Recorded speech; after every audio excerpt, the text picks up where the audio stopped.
ឬមួយដែលខ្ញុំបានស្វែងរកឃើញគឺថាញើសនឹងឈាមមានតម្លៃជាងទឹកភ្នែកជនណាជ្រើសរើសយកការបង្ហូរទឹកភ្នែកជាជាងការបង្ហូរញើសនឹងឈាមជននោះមិនងាយឡើងទៅកាន់ទីខ្ពស់បានជាដាច់ខាតគេនឹងធ្លាក់ទៅក្នុងភក់ជ្រាំឬជ្រុលជ្រៅ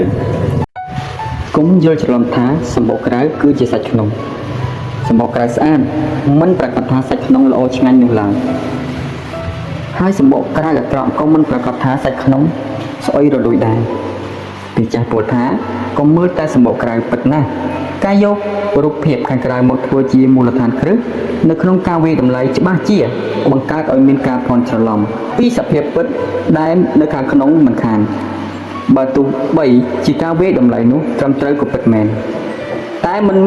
មានភាពប្រកបវិជ្ជាទេគឺត្រឹមត្រូវក្នុងសភាពស្រពេចស្រពិលក្នុងសង្គមមនុស្សភាគច្រើនចូលចិត្តវាយតម្លៃអ្នកដទៃការវាយតម្លៃនេះពុំមែនជារឿងខុសឆ្គងអ្វីទេព្រោះយើងត្រូវតែរៀនស្គាល់មនុស្សនៅជុំវិញខ្លួនថានរណាយ៉ាងម៉េចនរណាបែបម៉េចខ្លះតែអ្វីដែលខុសឆ្គងគឺការវាយតម្លៃខុសមានពេលខ្លះយើងហ៊ានវាយតម្លៃគេរហូតវាយប្រហារគេទាំងកំរោលឥតញញើតអ្វីបន្តិចសោះទាំងមិនទាន់បានស្គាល់គ្នាផងអ្នកខ្លះមើលងាយអ្នកក្រអ្នកមានឋានៈទាបអ្នករៀនបានតិចអ្នកមានបទពិសោធន៍តិចអ្នកមានគំនិតប្លែកពីគេអ្នកមានរូបកាយអាក្រក់អ្នកគ្មានសញ្ញត្តិអ្នកគ្មានក្រុមបពុអ្នកគ្មានឈ្មោះល្បីនិងអ្នកមានអាយុក្មេងជាដើមថាជាមនុស្សដែលពុំថ្លៃថ្នូរមិនយល់ការរាកជ្រៅអសមត្ថភាពនិងគ្មានអ្វីល្អអស្ចារ្យជាដើមអ្នកខ្លះទៀតវិញ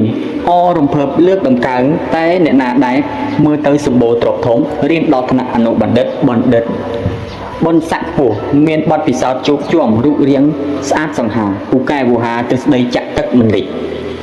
សម្បូរគ្នាបពុគេឈ្មោះល្បីល្បាញនិងវ័យ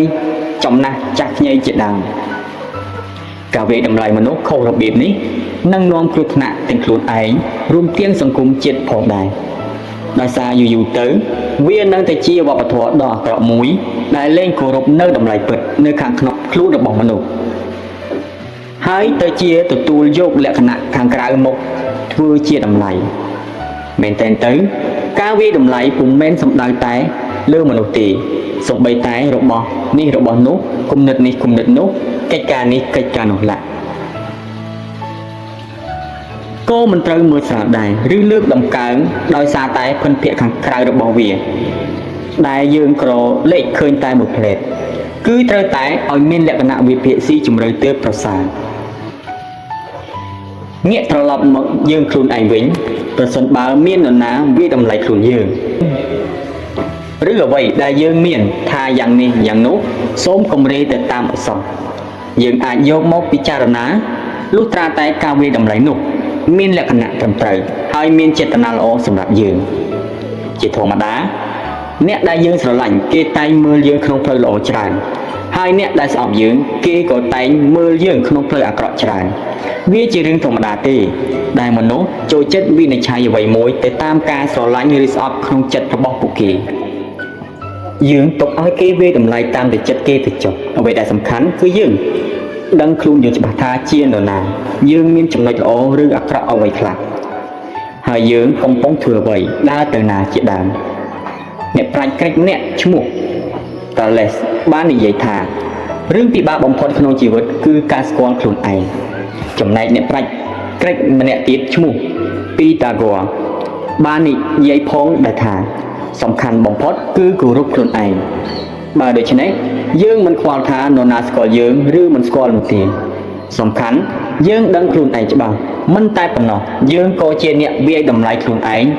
ដោយឧបេក្ខាដោយចិត្តនៅកណ្ដាលមិនរេចុះឡើងទៅតាមនរណាម្នាក់ដែលស្រឡាញ់ឬស្អប់យើងឡើយ